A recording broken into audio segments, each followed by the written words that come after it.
Okay, today is February 4, 2026 mga katropang ubas. May ipadadala po tayo na 2 pieces na Brazilian hybrid grapes na rooted na. Ayan, oh. Gaganda ng cuttings niya, gaganda ng tubo. And then 2 pieces po na Muscat Blue grapes variety na rooted din.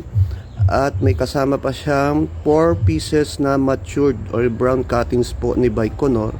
Panggagrap niya po ito going to 13 Martires or 13 Martires Cavite. So lahat ng ito padadala ito going to 13 Martires Cavite today, February 4, 2026. Via Lala Move Rider po ito ang magdadala. Kaya kung sa magkakagusto, marami ho tayong patubo ngayon, iba-ibang variety po ng ubas. Yan. Meron doon. Meron din po sa likod. So, yun lang mga katropang ubas.